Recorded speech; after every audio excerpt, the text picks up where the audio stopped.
हितेश जी सूरत से। राधे राधे महाराज जी। महाराज जी आपके चरणों में कोटि कोटि प्रणाम। महाराज जी अगर जाने अनजाने में कोई पाप या भूल हो जाए तो क्या भगवान इसी जन्म में उसका दंड देते हैं या अगले जन्म में देते हैं? नहीं, पहली बात तो है कि जाने और अनजाने में बड़ा अंतर है। नहीं, जाने में और अनजाने में बड़ा अंतर है। अनजाने में ऐसा है कि जैसे अचानक पैर पड़ गया और कोई जीव मर गया, हम मारना नहीं चाहते, ये हुआ अनजाने में। लेकिन जानबूझ के मारना उसे हुआ जाने में। तो जो जानने का दंड है वो विशेष है और अनजाने का वो माफ भी है, क्योंकि आपका उद्देश्य मारना नहीं था। जैसे एक बार हम बर्तन मांजने के लिए श्री जी के पात्र मार्जन करने के लिए मिट्टी लेने के लिए गए, तो अब हर जगह से मिट्टी तो ले नहीं सकते, कहीं थूका हो कहीं कुछ हो, तो मेड़ से मिट्टी लेने गए। तो फावड़ा से पहले ऊपर की हटा के फिर नीचे की लेने, तो जो ही फावड़ा मारा सो खन खजूर नहीं होता, अब वो कट गया। अब हमारा उद्देश्य तो जीव को कष्ट देना, बड़ा हृदय में व्यथा हुई अनजाने में, तो वो व्यथा से ही क्षमा हो गया। जैसे हृदय में जलन हुई ना कि अरे राधा राधा राधा ऐसा कैसे हो गया, ये तो वो जो अंदर व्यथा हुई तो अनजाने में हुए पाप। जैसे आपका पैर पड़ गया, कोई जीव मर गया, आपके हृदय में ताप हुआ, वो उसी समय समन हो गया।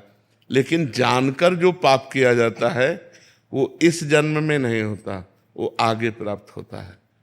क्योंकि पीछे जन्म में जो हमने पाप किए उनसे जो शरीर बना, उस शरीर को सुख दुख भोगना पड़ेगा। जैसे इस समय हम अच्छा काम कर रहे हैं, लेकिन पीछे हमसे पाप कर्म हुआ तो आज हमको भोगना पड़ेगा। अच्छा काम करते हुए भी हमें भोगना पड़ेगा। अब पीछे का पुण्य आ गया और हम बुरा काम कर रहे हैं तो हमें अच्छा लाभ प्राप्त होगा। इस कर्म जो अभी हम वर्तमान में पाप कर्म कर रहे हैं और हमें पुण्य पीछे का आ गया तो वो हमको लाभ देगा। तो पाप कर्म का फल लाभ तो होता नहीं, धर्म का फल हानि तो होता नहीं।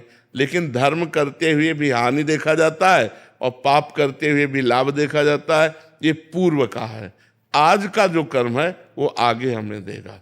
इसलिए हमको बहुत संभाल के अपनी नई जीवन की जो क्रियाएं हैं उनको बहुत संभाल के करना चाहिए, नहीं तो भोगना पड़ता है। अब इस जन्म का जो भजन का है वो आगे उसका फल मिलेगा।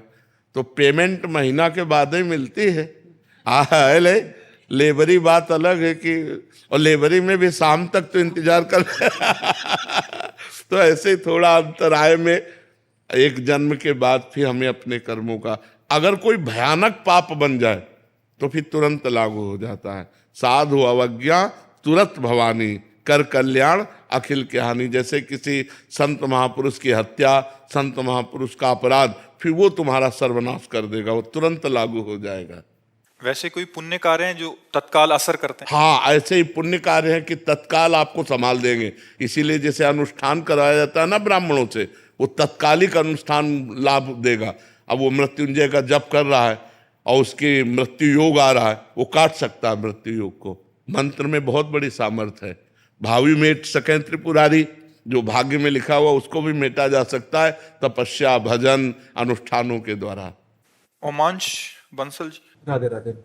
राधे राधे महाराज जी। क्या दूसरों के कर्मों में दखल देना उचित है महाराज जी? अगर कोई गलत कार्य या राह पर है तो उसे रोकना चाहिए या सत्मार्ग पर अगर है तो हमारी बात माने तो, अगर वो गलत कर रहा है तो हम प्रार्थना कर सकते हैं कि आप, वो हमारा अधिकार हो, हमारा मित्र हो, हमारा कोई संबंध हो, रिलेशन हो। उपदेश वही लागू होते हैं जहाँ शिष्यता हो या मित्रता हो और हमारी बात का कोई भाव रखे हो। तो हमें लगता है कि जब तक हमारा कोई भाव न रखता हो तब तक उपदेश नहीं देना चाहिए, नहीं तो उपदेश भी व्यर्थ जाएगा और आपको दुख भी होगा। या तो वो पूछ रहा हो तो आप बोल सकते हो, और या अपना कोई निजी जन हो तो आप बोल सकते हो, अन्यथा उपदेश करना वो उपहास का पात्र बनना है।